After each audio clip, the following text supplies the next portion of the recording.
परमादेशी हुनासाथ सबै कानुन पनि च्यातेको हो सभामुख महोदय। म सोध्न चाहन्छु, सुशासन भने होइन? खोइ सुशासन? त्यो भ्रष्टाचार गर्ने मान्छे व्यापारीहरू जुन सञ्जाल छ तिनीहरूका नाम यो कुर्सीमा बस्दासम्म थाहा हुँदैन, अनि गएर त्यो प्रतिपक्षको कुर्सीमा जोसुकै होस् अनि ती सब व्यापारीका नाम थाहा हुन्छन् एक एक एक गरेर।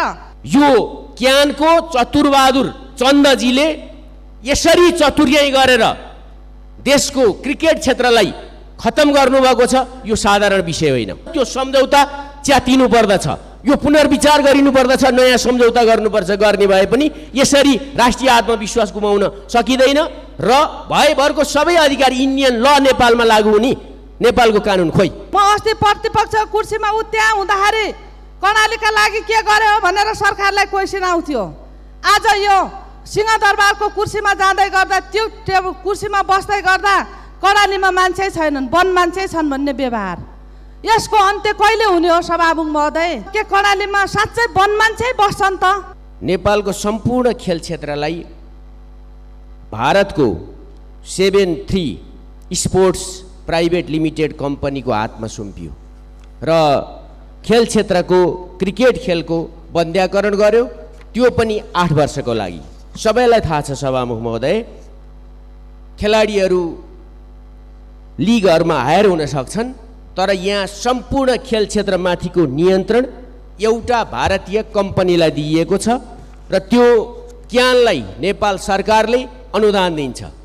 एउटा प्राइभेट कम्पनी जसलाई 8 वर्षको निम्ति सम्पूर्ण खेल क्षेत्र क्रिकेटसँगको दिइएको छ, त्यसमा प्राइभेट कम्पनीलाई दिइएको छ, त्यो पनि सार्वजनिक खरिद ऐन मिचेर बिना प्रतिस्पर्धा दिएको छ। यो खेदजन्य र गम्भीर आपत्तिको विषय छ। त्यति मात्रै छैन सभामुख महोदय, त्यसमा कानुनी अधिकार भारतको कानुन लाग्नेछ, प्रष्ट रूपमा त्यसको 21 नम्बर बुदामा सम्झौतामा त्यो कुरा उल्लेख गरिएको छ। त्यसै गरी हाम्रा खेलाडीहरूको र यो खेल क्षेत्रको सम्पूर्ण इन्टेलेक्चुअल प्रोपर्टी राइट पनि 422 मा त्यही निजी कम्पनीलाई दिइएको छ। यो कसरी हुन पुग्यो र यो खारेज हुनुपर्दछ। खेलकुद मन्त्रालयले यसको खारेज गर्नुपर्दछ र खेल क्षेत्र हाम्रो देशमा 3वटा पुराना यस सम्बन्धी खेलहरू चलाउँदै आएका लिगहरू थिए, एभरेस्ट प्रिमियर लिग, धनगढी र पोखरा। ती अब कसैले काम गर्न सक्दैनन्। यस्तो अवस्थामा हाम्रो खेल क्षेत्रलाई लाने हो भने खेलकुद मन्त्रालयको के काम छ, मन्त्रीको के काम छ, क्यानको के काम छ, त्यसमा पैसा दिनुको के काम छ सभामुख महोदय? यो अत्यन्त दुःखद कुरा छ नेपालको खेल क्षेत्रको निम्ति। हामी सबैलाई थाहा छ, खेल क्षेत्र मात्रै एउटा त्यस्तो क्षेत्र हो जो राष्ट्रिय एकताको, राष्ट्रिय संस्कृतिको, राष्ट्रिय आत्मविश्वासको र देशको आर्थिक क्षमताको पनि अन्तर्राष्ट्रिय जगतमा परीक्षण गर्ने, परिचय दिने र देशको गौरव माथि उठाउने संस्था हो। हामी हेर्न सक्छौँ टुक्रिसकेको स्पेन 2010 को वर्ल्ड कप जित्दाखेरि एकताबद्ध भएको थियो। हामी हेर्न सक्छौँ चीन र अमेरिकाको बीचमा सम्बन्ध खत्म भएको बेला त्यहाँ टेनिस खेलाडीहरूले पिङपङ डिप्लोमेसी पोलिसीको समेत विकास गरेका थिए। त्यसैले म भन्न चाहन्छु सभामुख महोदय, हाम्रा सम्पूर्ण आन्तरिक खेलहरूलाई बन्धक बनाउने र विदेशको एउटा कम्पनी त्यसलाई सम्पूर्ण कानुनी अधिकार र प्रोपर्टी राइट दिने कुरा अत्यन्तै घातक छ।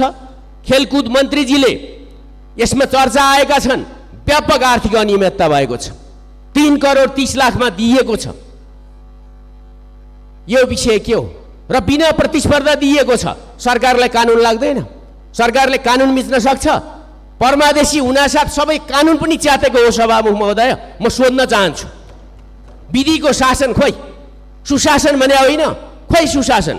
त्यसैले यो क्यानको चतुरबहादुर चन्दजीले यसरी चतुर्याई गरेर देशको क्रिकेट क्षेत्रलाई खत्म गर्नुभएको छ।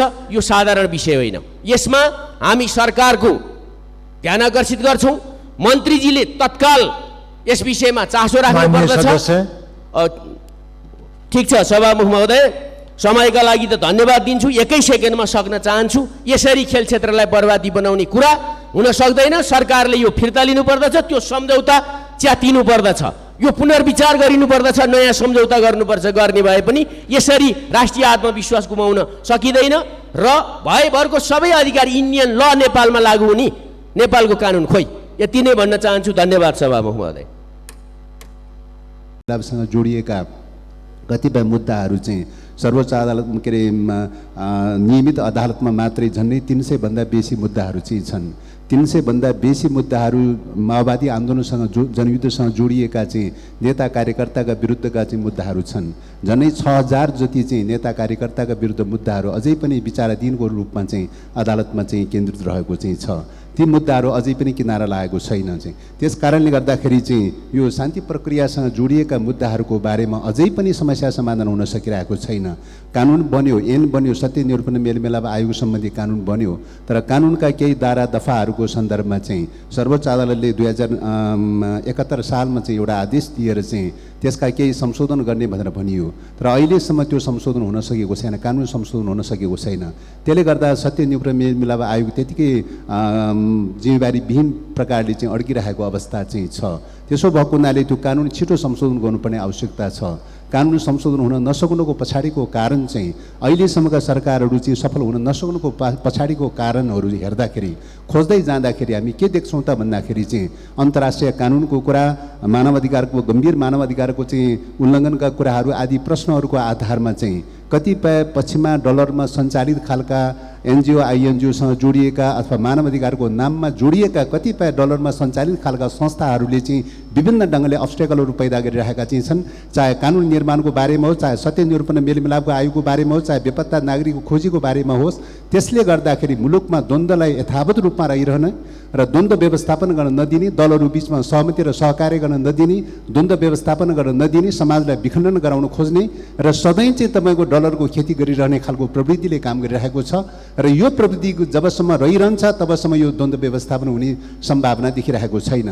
त्यस कारणले गर्दाखेरि चाहिँ गम्भीरतापूर्वक चाहिँ सरकारले एउटा आफ्नो आन्तरिक राष्ट्रिय स्वाधीन मुद्दासँग जोडिएको विषय भएको हुनाले चाहिँ शान्ति प्रक्रिया राष्ट्रिय स्वाधीनतासँग जोडिएको मुद्दा, आन्तरिक मामलाको मुद्दा भएको हुनाले चाहिँ निर्मम ढङ्गले निर्णय गर्नुको विकल्प छैन।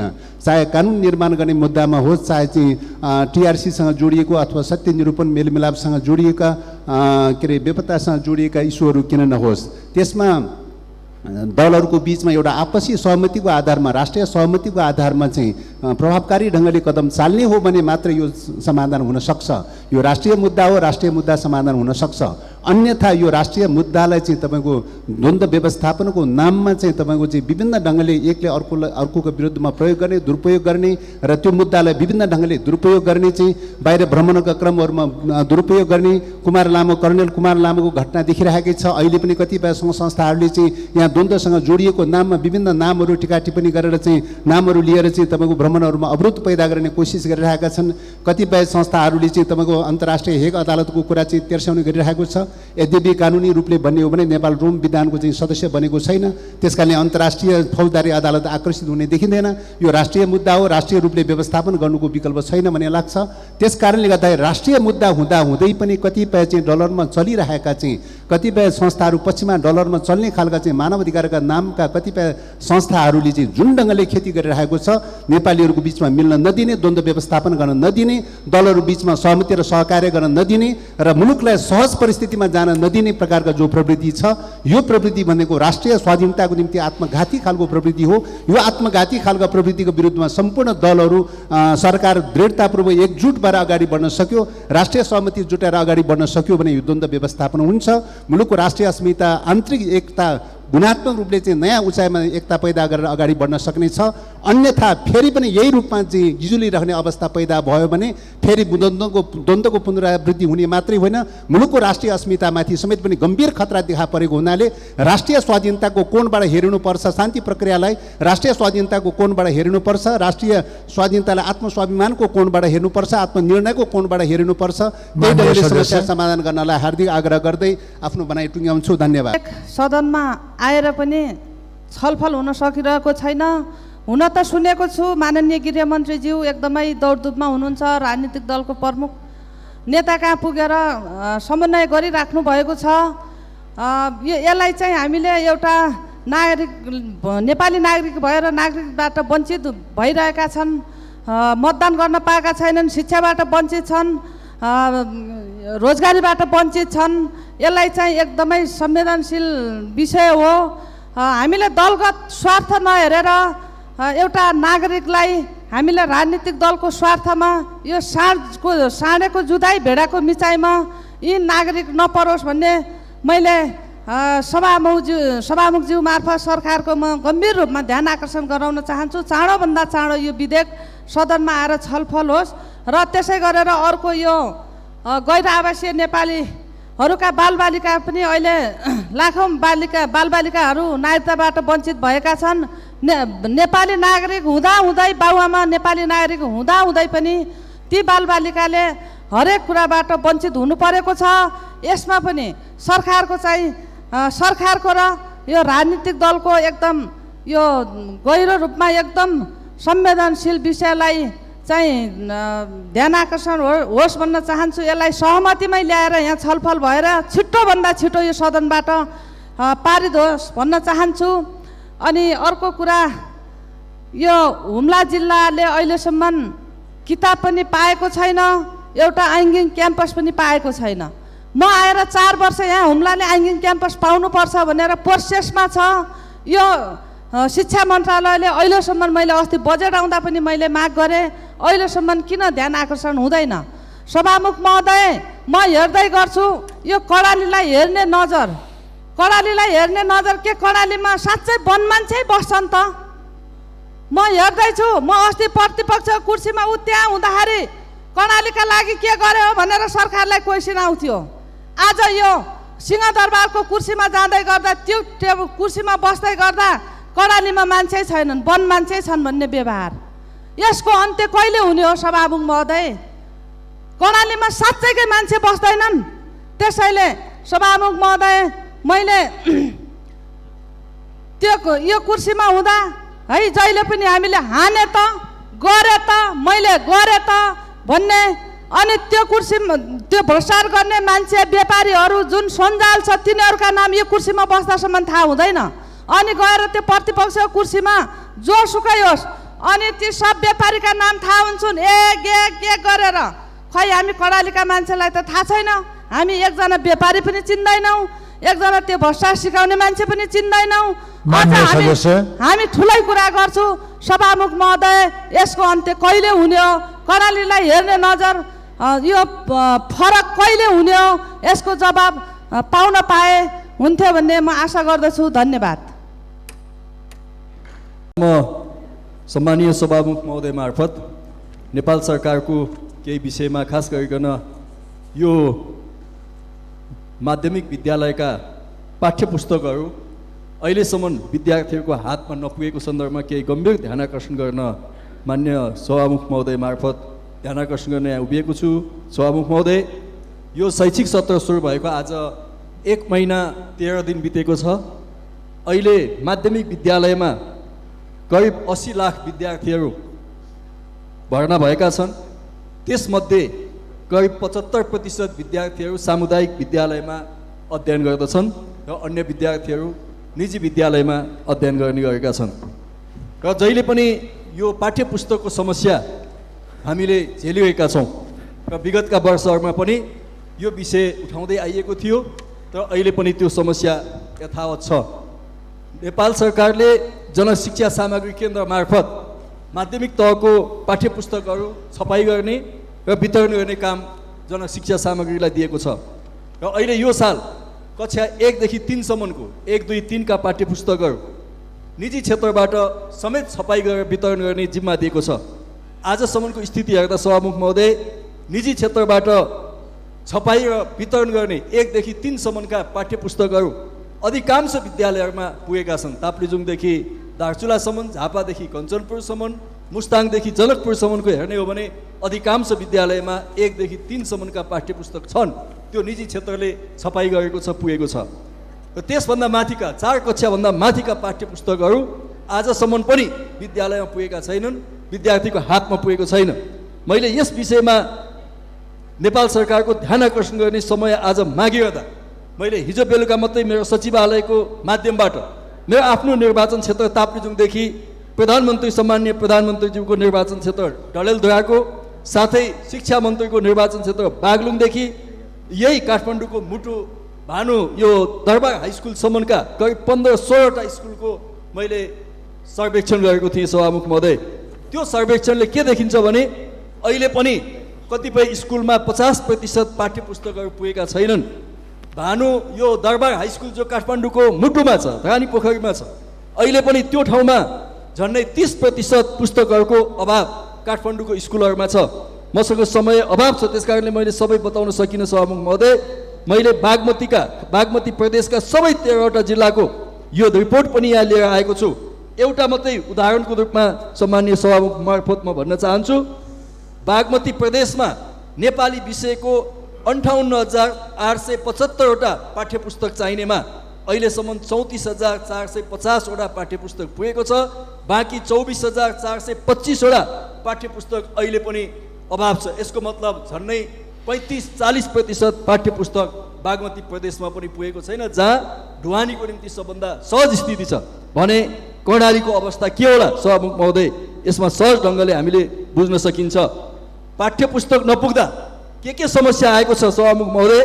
पहिलो कुरा त मैले जति पनि 15-16वटा स्कुलहरूको प्रधानाध्यापकसँग, त्यहाँको शिक्षकहरूसँग सोधेँ, त्यहाँका जनप्रतिनिधिहरूसँग सोधेँ, उहाँहरूले भनिरहनु भएको छ अधिकांश स्कुलमा आज पढाइ भएको छैन, पाठ्य पुस्तक छैन, शिक्षकसँग छैन, विद्यार्थीसँग छैन।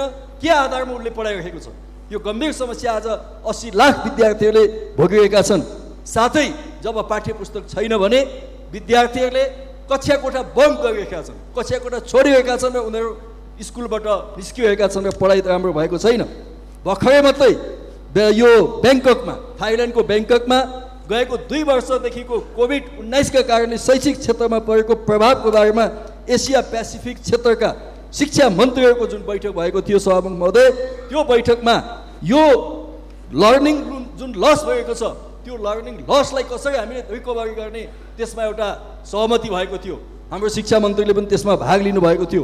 तर अहिले त्यो कोभिडको लर्निङ लसलाई रिकभरी गर्ने होइन, पाठ्य पुस्तकको अभावले भएको लर्निङ लसलाई रिकभरी गर्ने तत्कालीन कुनै योजना पनि नेपाल सरकारले दिएको छैन। अधिकांश स्कुलमा 6 कक्षा 8 कक्षाका पाठ्य पुस्तकहरू पुगेका छैनन् सभामुख महोदय।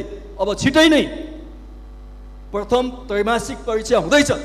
त्यो प्रथम त्रैमासिक परीक्षामा विद्यार्थीहरूले के आधारमा परीक्षामा उनीहरू सामेल हुन्छन् र कसरी उत्तर लेख्छन् र त्यो उत्तर लेखेको उत्तर पुस्तिका कसरी जाँचिन्छ, यो गम्भीर समस्या सभामुख महोदय मार्फत म ध्यान आकर्षण गर्न चाहन्छु। आज मलाई अझै संयोग मिलेको छ, सभामुखको आसनमा जो मान्य बस्नुभएको छ उहाँ शिक्षा स्वास्थ्य समितिको सदस्यको रूपमा पनि हामी सँगै काम गरेका छौँ र पटक पटक मान्य सदस्य, मैले सक्न आँटेँ मान्य सभामुख महोदय, मान्य सदस्यको हामी सबैले यो समितिमा पनि पटक पटक ध्यान आकर्षण गरेको हो। समितिमा प्रतिबद्धता जनाइएको थियो असार 7 गतेसम्ममा सबै ठाउँमा पाठ्य पुस्तक पुर्याइन्छ। मलाई सम्झना छ जेठ 30 गते शिक्षा मन्त्रीले यस प्रतिनिधि सभामा विनियोजन शीर्षकमाथिको जवाफ दिँदा 15 दिन भन्नुभएको थियो।